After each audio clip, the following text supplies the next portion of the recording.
Hello everyone, my name is Heather Autumn and welcome to my channel.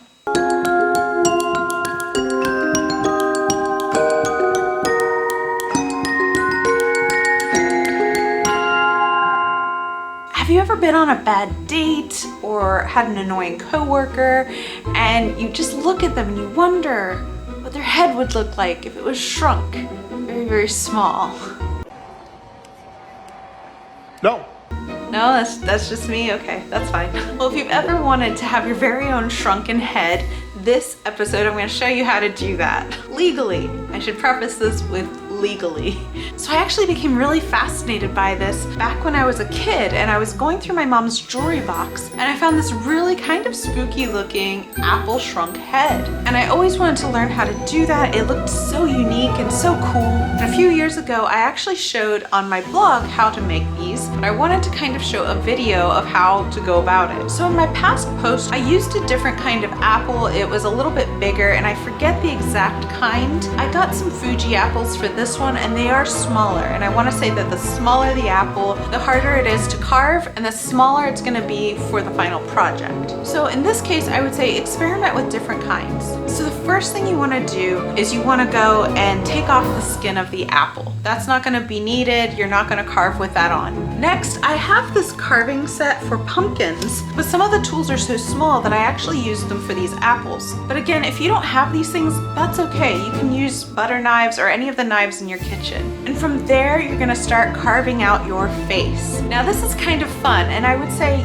let loose, put on a Halloween movie and enjoy the process because it's not about perfection and you wanna have all those different features. I also wanna say that no matter how perfect this looks, it's gonna be going in the oven and dehydrating, and who knows what you're gonna get after that.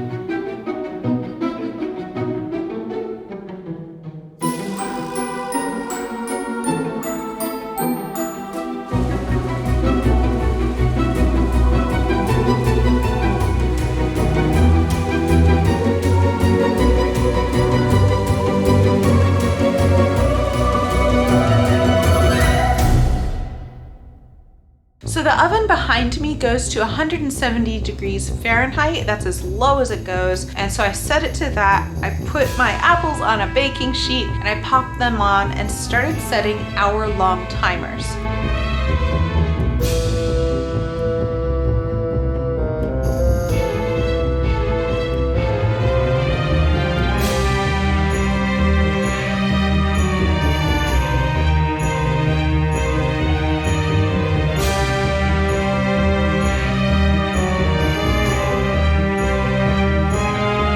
Now this is going to take a very long time. You're basically dehydrating them. And because I'm recording other events, there were times where I had to pull them out and let them sit. Like for example, I didn't like the idea of my oven running during the night when I'm asleep, so I would pull them out at night and pop them back in during the day. This is a great project to start maybe Saturday morning. On a weekend, you're gonna be home all day. I just want to be really specific, fire safety, follow it, like don't leave your oven on and go off on vacation. It's also good to kind of check in and see how these are doing, because originally when I first started making these, I put the oven at like 200 degrees and I ended up actually starting to cook my apples. You don't want that, you really want to just dehydrate them. So I want to say anywhere from 24 to 48 hours of this dehydration process. You want to look at them and they may still be a little squishy, but they're not going to be wet. They're gonna be almost like a leather. Now at this point, they're probably gonna look creepy. They don't have eyes and they probably have their mouths all in different shapes, but don't worry, we're gonna make them friendly in a second. From here, I started drawing eyes. Now you want to do this really simply by drawing a white circle and then picking a color and going in, and then you can either, add different colors in there or whatever you like. And in the center, you draw a black circle to just symbolize the center of the eyes. But again, you can give them cat eyes, you can give them frog eyes. It's really up to you.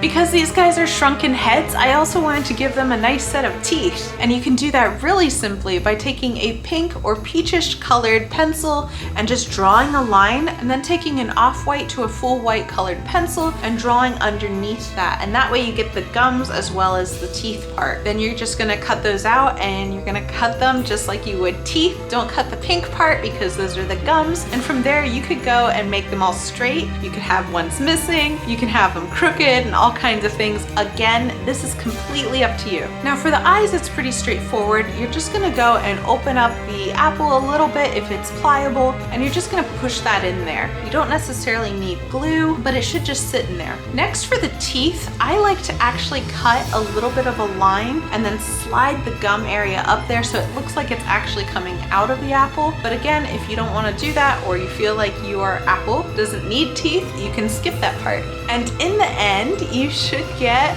little shrunken heads just like this. Now this guy is brand new. I just made him.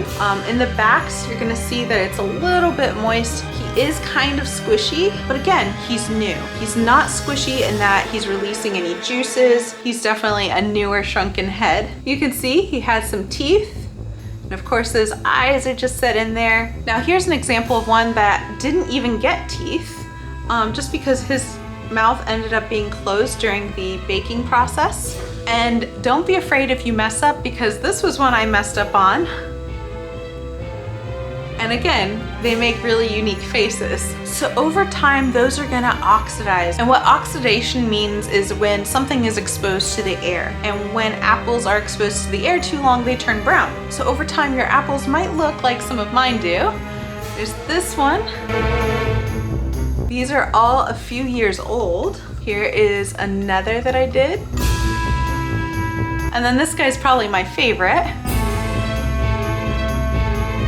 And you can see that their teeth and their eyes have also yellowed by being around that apple. Now something you want to check on is to make sure that they're not molding up. Obviously, if it's growing mold, that means there's too much moisture in there. You might have had to bake them a little longer, but I would throw that one out just because you don't want mold in your house. And they just kind of sit with all of the other oddities that I have, and they're kind of a fun addition. So I hope you enjoyed this quick little episode, and it gives you a new craft to work on and something that you can do during the holidays that is cheap and easy and kind of fun to look at. So thanks so much for watching. If you want to keep up to date with all of these episodes for October, please be sure to like, subscribe, and hit the notification bell. It helps my channel and it lets you know when I have a new episode out. All right, thanks so much. Bye.